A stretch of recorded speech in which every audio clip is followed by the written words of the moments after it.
देश की आर्थिक राजधानी मुंबई को नया पुलिस कमिश्नर मिल चुका है। महाराष्ट्र की देवेंद्र फडणवीस सरकार ने आईपीएस अधिकारी देवेन भारती को मुंबई का नया पुलिस कमिश्नर नियुक्त किया है। भारती की गिनती मुंबई के उन सुपर कॉप्स में होती है जिन्होंने कई बड़े मामलों की जांच की है। भारती को मुख्यमंत्री देवेंद्र फडणवीस का करीबी भी बताया जाता है। दाऊद से कनेक्शन के आरोप, बिहार से नाता, 26/11 आतंकी हमले की जांच, कौन है देवेन भारती, इसकी पूरी जानकारी आपको इस वीडियो में देंगे। नमस्कार, आप देख रहे हैं लोकमत हिंदी। मेरा नाम है सोनू कनौजिया। सबसे पहले बताते हैं कौन है देवेन भारती। देवेन भारती मूल रूप से बिहार के रहने वाले हैं। ips.gov.in पर उपलब्ध जानकारी के अनुसार 14 अगस्त 1968 को जन्मे देवेन भारती ने जियोग्राफी में पोस्ट ग्रेजुएशन किया है, जिसके बाद उन्होंने 1993 में यूपीएससी सिविल सर्विसेज परीक्षा पास की। 1 साल की ट्रेनिंग के बाद उन्हें महाराष्ट्र कैडर का आईपीएस नियुक्त किया गया। देवेन भारती ने 4 सितंबर 1994 को महाराष्ट्र पुलिस ज्वाइन किया। इसके बाद वो अलग अलग पदों पर कार्यरत रहे। देवेन भारती ने अपने करियर में कई महत्वपूर्ण पदों पर काम किया है। उनकी पहली पोस्टिंग मुंबई में तत्कालीन जोन 7 के डीसीपी के रूप में हुई थी, जिसमें पश्चिम उपनगर के बांद्रा और अंधेरी इलाके शामिल है। फिर डीसीपी अपराध शाखा, अतिरिक्त पुलिस आयुक्त अपराध शाखा और बाद में सीएम देवेंद्र फडणवीस के शिवसेना भाजपा शासन के दौरान संयुक्त आयुक्त के रूप में भी उन्होंने काम किया है। उन्होंने विशेष आईजीपी कानून और व्यवस्था का महत्वपूर्ण पद भी संभाला। बाद में उन्हें एडीजीपी के पद पर प्रमोट भी किया गया, जिसके तहत विशिष्ट आतंकवाद निरोधी दस्ते का नेतृत्व करने का भी दायित्व उन्हें दिया गया। पिछले साल उन्हें महाराष्ट्र की शिंदे सरकार में मुंबई का स्पेशल सीपी बनाया गया था।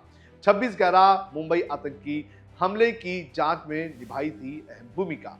भारती ने 26/11 मुंबई आतंकी हमले सहित कई प्रमुख मामलों की जांच में महत्वपूर्ण भूमिका निभाई है। उन्होंने महाराष्ट्र राज्य आतंकवाद निरोधी दस्ते का भी नेतृत्व किया है। उनकी सेवाओं के लिए उन्हें 2023 में राष्ट्रपति के पुलिस पदक से सम्मानित भी किया गया था। मुंबई में 2008 में हुए आतंकी हमलों की जांच के दौरान भारतीय वरिष्ठ पुलिस निरीक्षक अरुण चौहान और दिनेश कदम के साथ अमेरिका गए थे, जहां उन्होंने हमलों में पाकिस्तान की भूमिका के खिलाफ सबूत जुटाने के लिए 10 दिन तक काम किया था। भारती अपनी टीम के साथ 26/11 हमलों के दौरान दक्षिण मुंबई के ताज होटल महल पैलेस में थे और वहां छिपे आतंकियों के खिलाफ अभियान चलाने वाली एनएसजी टीमों का मार्गदर्शन भी कर रहे थे।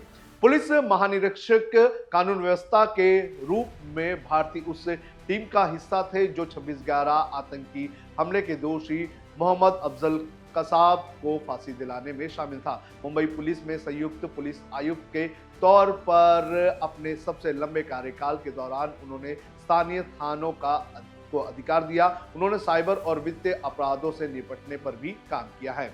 अपने 3 दशक के कैरियर के दौरान भारती को न केवल अंडरवर्ल्ड से जुड़े लोगों पर बल्कि आईएम के नेटवर्क पर भी कार्रवाई करने के लिए जाना जाता है, जो महाराष्ट्र और गुजरात समेत देश भर में कई बम विस्फोटों में शामिल थे। भारती की निगरानी में मंगलुरु से गिरफ्तार किए गए आईएम के 4 आतंकवादियों में से 2 को बाद में सूरत बम हमले से संबंधित मामलों में अदालत ने मौत की सजा भी सुनाई है। भारती ने कई चर्चित मामलों की जांच का जिम्मा भी संभाला है, जिसमें पत्रकार जेडे की हत्या, फरीद तनाशा मामला, छोटे मियां हत्या मामला और आसिफ दाढ़ी मामला भी शामिल है। देवेन भारती को उनके नेतृत्व, रणनीतिक सोच और अपराध नियंत्रण में दक्षता के लिए जाना जाता है। देवेन भारती मुंबई पुलिस आयुक्त पदभार संभालते ही पुलिस फोर्स और मुंबई कानून व्यवस्था को लेकर अपनी भावना व्यक्त कर चुके हैं। विवादों से रहा है उनका नाता, लेकिन मिली है क्लीन चिट। जब महाराष्ट्र में महाविकास आघाड़ी यानी कि एमवीए की सरकार थी, तो उस समय उनके खिलाफ एक एफआईआर दर्ज की गई थी, जिसमें उन पर एक बीजेपी नेता की पत्नी के खिलाफ फर्जी दस्तावेजों से पासपोर्ट बनवाने के आरोप में कार्रवाई नहीं करने का आरोप था। हालांकि पुलिस जांच में कोई भी साक्ष्य नहीं मिला और भारती का नाम चार्जशीट में शामिल नहीं किया गया। इसके अलावा मुंबई के पूर्व पुलिस कमिश्नर संजय पांडे ने देवेन भारती के खिलाफ अंडरवर्ल्ड से संबंध होने के आरोप की एक रिपोर्ट उस वक्त की सरकार को सौंपी थी। मुख्यमंत्री एकनाथ शिंदे और उप मुख्यमंत्री देवेंद्र फडणवीस के नेतृत्व वाली इस सरकार ने संजय पांडे द्वारा पेश की गई रिपोर्ट को सिरे से खारिज कर दिया था, जिसमें अपराधी विजय पलांडे द्वारा आरोप लगाए गए थे कि देवेंद्र भारती के संबंध अंडरवर्ल्ड के लोगों से हैं और दाऊद इब्राहिम से है। लेकिन इस रिपोर्ट को पूरी तरह से खारिज कर दिया गया और जो देवेंद्र भारती है उन्हें क्लीन चिट दे दिया गया। भारती की नियुक्ति के पहले महाराष्ट्र सरकार ने उठाया बड़ा कदम, किए बड़े बदलाव।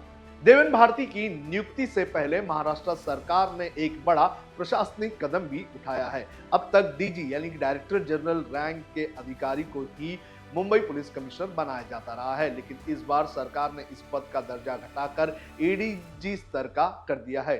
चूंकि भारती वर्तमान में एडीजी रैंक पर है, ये बदलाव उन्हें ये पद सौंपने की दिशा में एक रणनीतिक कदम माना जा रहा है। उनका डीजी रैंक में प्रमोशन अगस्त 2025 में प्रस्तावित है।